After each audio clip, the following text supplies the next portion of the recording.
Hey guys, it's the know-it-all Disney fan here, and welcome to an episode of Forgotten Disney Attractions, where I'll tell you attractions from Disney parks that used to be popular back then, but were soon forgotten by many Disney fans. And this attraction is Rocket to the Moon. And speaking of the rocket, the one outside the entrance, it used to be Disneyland's tallest landmarks at the time. It used to be 8 feet taller than Sleeping Beauty's castle.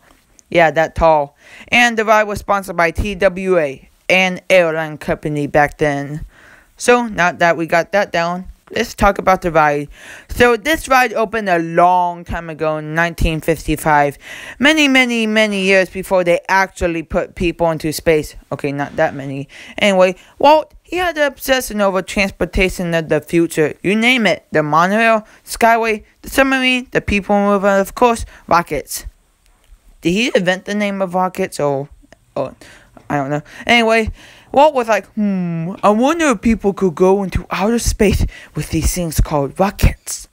Okay, that's not he was like, but you get the point. Anyway, it featured, you guessed, into a rocket with vibrating chairs like this, and a screen on top and the bottom to make you feel like you're in space.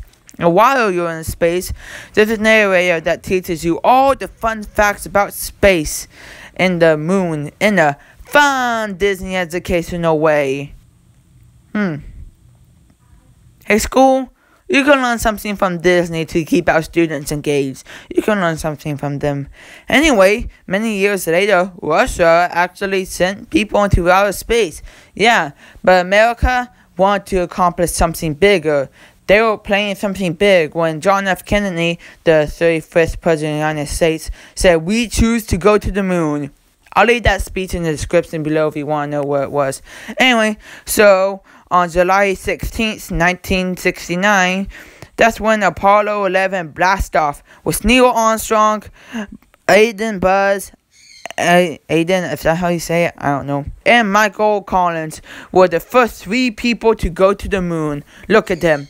Okay, there's two of them stacking that flag onto the moon. What a big American accomplice. I wonder how Russia felt after that. Russia, we beat you. Okay, probably they didn't feel that offended when America beat them to the moon. But hey, Russia and America, they're cool. Look at them, shaking hands.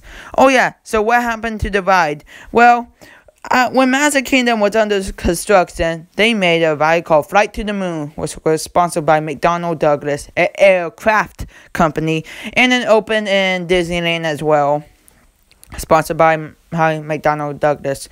So the story was about where Mr. Morrow, yes, that's his name, told you you're going to a moon station to meet people there, but that plane backfires with all these meteors, and you gotta make it back home safely to Anaheim before your spaceship explodes. So the ride, it was okay by fans, but the moon was an old thing. So in Disneyland, Disney World, they had a brilliant idea and changed it to Mission to Mars, which wasn't sponsored by McDonnell Douglas. Anyway, so this ride opened in Disneyland, Disney World. Oh, you want a story to it? Well, instead of the moon, you go to Mars. More futuristic, right? So you travel to Mars and explore the place.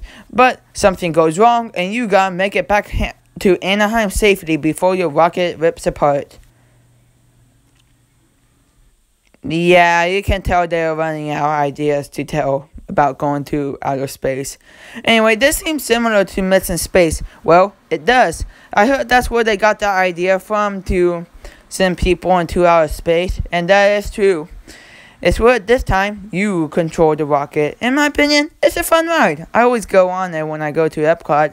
So what happened to Mission to Mars? So they didn't want to invest too much money in it, so in Disneyland they changed it to Pizza Port, sponsored by Coca-Cola, which it is now today in Disneyland. So what about the one in Disney World?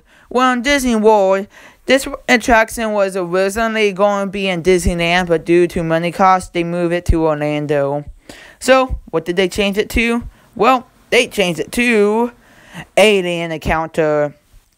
Now, I won't go into too much detail but for this ride, or attraction, whatever you want to call it, but I can tell you the story how it's made, just not too much detail like I did last time. So originally, it was going to be based off a movie called Alien, a rated R movie, by the way, where it featured some kind of alien thing. I don't know. I never seen the movie because it's rated R and it's creepy. Anyway, so this alien comes and terrorizes you, and you gotta find a way to shoot it and escape from it. But the idea was quickly scrapped right after they went to George Lucas to ask him a question. Why George Lucas? Well, George Lucas at the time and the Imagineers were making Indiana Jones attractions and the most popular one, Star Tours. So when they went to George Lucas, he became the new executive producer of the ride. So after a talk with Michael Eisner, they decided to go for a whole new original idea, but still keep the alien thing. So the ride was about what X-Tech, a venture company, shows you the latest invention of teleportation. Sorry. Yes, that robot is creepy, kind of. So you go in these harnesses. Just wait, no, it's not a ride, okay? And they try to teleport a person, but they accidentally teleport a flesh-eating human monster into the tube that you're looking at. And you're probably wondering, oh, this is boring, you're just watching a creepy alien. Well, no, the alien breaks free, and after that, you're basically terrified by an alien trying to eat you up.